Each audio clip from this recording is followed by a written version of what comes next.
sebelum kita membahas lebih luas lagi mengenai persediaan, pertama-tama kita harus mengetahui pengertian dari persediaan. Menurut Standar Akuntansi Keuangan tahun 1999, persediaan adalah aktiva yang tersedia untuk dijual dalam kegiatan usaha normal, aktiva dalam proses produksi dan atau dalam proses perjalanan, serta aktiva dalam bentuk perlengkapan atau supplies digunakan dalam proses produksi. Selanjutnya, adapun pengertian persediaan menurut Herjanto tahun 1999 halaman 219, persediaan adalah bahan atau barang yang disimpan yang akan digunakan untuk memenuhi tujuan tertentu, misalnya untuk proses produksi atau perakitan, untuk dijual kembali, dan untuk suku cadang dari suatu peralatan atau mesin. Dari kedua pengertian di atas dapat disimpulkan persediaan barang adalah suatu jumlah barang yang berwujud yang dimiliki oleh perusahaan untuk dijual kembali atau untuk memproduksi suatu barang.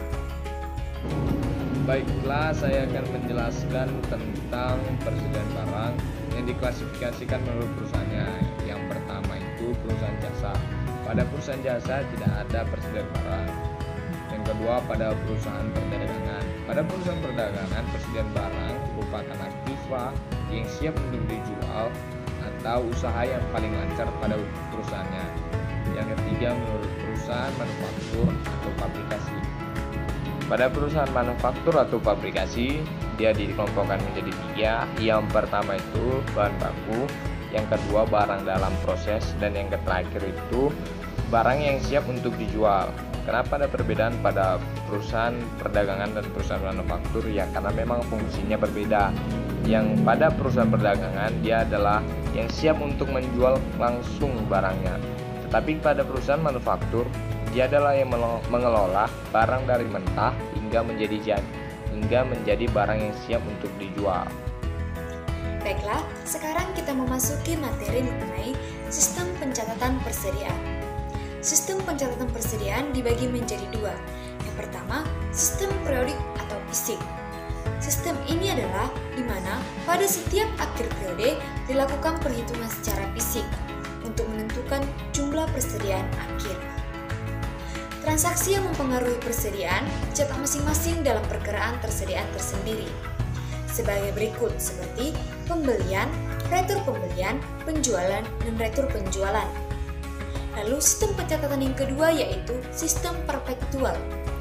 Sistem perpetual yaitu melakukan pembukuan atas persediaan secara terus-menerus atau berkala, yaitu dengan membukukan setiap transaksi yang terjadi. Sistem ini tidak membutuhkan ayat jurnal penyesuaian. Pencatatan transaksi ke dalam perkiraan persediaan adalah berdasarkan harga pokok produksi. Untuk menerangkan lebih lanjut mengenai metode fisik, kami membuat ilustrasi soal. Ada 3 soal. Yang pertama yaitu persediaan barang per 1 Januari sebesar Rp8.000. Lalu terjadi pembelian barang selama bulan Januari sebesar Rp40.000. Yang ketiga, ada penjualan selama bulan Januari sebesar Rp70.000. Berdasarkan transaksi di atas, maka akan dilakukan jurnal. Jurnal yang ada dibagi menjadi 2, yaitu pertama jurnal pembelian dan yang kedua jurnal penjualan. Pada persediaan barang 1 Januari itu tidak dijurnal. Lalu, bagaimanakah jurnal pembeliannya? Jurnal pembelian barang dagangan. Maka jurnalnya adalah pembelian di sebelah debit sebesar Rp40.000 dan kas di sebelah kredit sebesar Rp40.000. Lalu ada jurnal penjualan dengan jurnal sebagai berikut. Kas di sebelah debit sebesar Rp70.000 dan penjualan barang dagangan di sebelah kredit sebesar Rp70.000.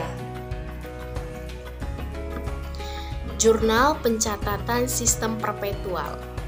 Dengan ini, kelompok kami mengambil ilustrasi contoh yaitu pada tanggal 1 Januari, nilai persediaan barang dagang sebesar Rp10.000. Untuk soal tersebut dengan sistem perpetual, maka jurnalnya tidak dijurnal. Selanjutnya, pada tanggal 15 Januari terjadi pembelian barang dagangan secara kredit. di mana kita harus melakukan pencatatan jurnal pembelian, yaitu pembelian berada di sisi debit sebesar Rp50.000 dan utang dagang berada di sisi kredit sebesar Rp50.000. Soal selanjutnya yaitu pada tanggal 25 Januari terjadi penjualan barang dagangan secara kredit sebesar Rp80.000 dengan harga pokok penjualan sebesar Rp45.000. Maka kita harus melakukan pencatatan jurnal sebanyak 2 kali. Yang pertama, mencatat jurnal penjualan, yaitu piutang dagang berada di sisi debit sebesar Rp80.000 dan penjualan berada di sisi kredit sebesar Rp80.000. Yang kedua, mencatat jurnal harga pokok penjualan, yaitu harga pokok penjualan berada di sisi debit sebesar Rp45.000 dan persediaan barang dagang berada di sisi kredit sebesar Rp45.000. Soal selanjutnya pada tanggal 27 Januari terjadi retur penjualan sebesar Rp10.000 dan harga pokok penjualan sebesar Rp6.000. Maka kita melakukan pencatatan jurnal sebanyak 2 kali seperti soal sebelumnya, yaitu yang pertama mencatat jurnal retur penjualan, yaitu retur penjualan berada di sisi debit sebesar Rp10.000 dan piutang dagang berada di sisi kredit sebesar Rp10.000.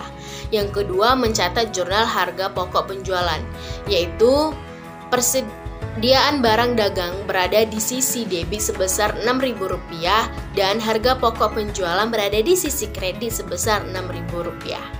Nah, selanjutnya ada metode penilaian persediaan sistem perpetual. Yang pertama ada FIFO. Metode perhitungan persediaan FIFO adalah singkatan dari first in first out atau pertama masuk dan pertama keluar. Dari makna istilah ini bisa disimpulkan bahwa FIFO adalah metode perhitungan terhadap barang persediaan yang baru pertama kali masuk ke perusahaan. Di dalam metode ini, barang yang baru masuk dicatat sebagai barang yang akan dijual oleh perusahaan pertama kali. Yang kedua ada LIFO. Metode LIFO adalah singkatan dari last in first out. Makna dari istilah ini adalah yang masuk terakhir, keluar pertama. Jika perusahaan menggunakan metode LIFO, biasanya produk atau persediaan yang baru masuk tidak dijual terlebih dahulu, tetapi disimpan di gudang persediaan. Karena alasan itulah, perhitungan berkonsep pada harga persediaan barang terakhir akan dinilai dengan harga perolehan persediaan saat pertama kali masuk. Yang ketiga ada average. Metode persediaan average disebut juga metode pencatatan barang persediaan rata-rata tertimbang, yang mana konsepnya pihak perusahaan membagi antara biaya barang dengan jumlah unit barang yang tersedia. Efeknya ialah persediaan produk yang terakhir serta beban pokok penjualannya bisa dikalkulasikan dengan bentuk rata-rata. Selanjutnya yaitu metode penilaian persediaan sistem periodik. Yang pertama ada metode FIFO. Metode FIFO atau first in first out merupakan metode penilaian persediaan barang dagang di mana barang dagang yang pertama masuk menjadi barang yang pertama keluar. Untuk menghitung harga pokok penjualan digunakan harga per unit barang yang masuk terlebih dahulu. Untuk menghitung nilai persediaan barang dihitung dengan mengalihkan barang yang masih tersedia dengan harga per unit barang. Yang kedua, metode LIFO. Metode LIFO atau last in first out adalah metode penilaian persediaan barang dagang di mana barang dagang yang terakhir masuk menjadi barang yang terlebih dahulu keluar. Untuk menghitung harga pokok penjualan dengan menggunakan harga pokok barang yang masuk terlahir terlebih dahulu. Sedangkan untuk menghitung nilai persediaan barang dagang dengan mengalihkan barang yang masih tersedia dengan harga persatuan. Yang ketiga ada metode tanda pengenal khusus. Dalam metode tanda pengenal khusus atau specific identification, setiap barang yang dibeli atau yang masuk diberi kode atau tanda pengenal yang menunjukkan harga persatuan sesuai faktur yang diterima. Pada metode ini sudah jelas harga persatuannya. Dengan demikian, untuk mengetahui jumlah atau nilai persediaan pada jumlah akhir periode, tinggal mengalihkan jumlah barang yang masih ada dengan harga yang tercantum dalam etiket barang tersebut. Dan yang terakhir ada metode rata-rata, yaitu metode penentuan persediaan berdasarkan ketentuan dari perhitungan harga pokok rata-rata per unit dikalikan dengan jumlah unit persediaan.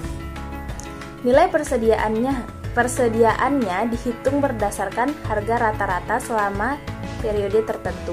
Untuk sistem periodik digunakan dua jenis metode average, yaitu metode rata-rata sederhana dan metode rata-rata tertimbang.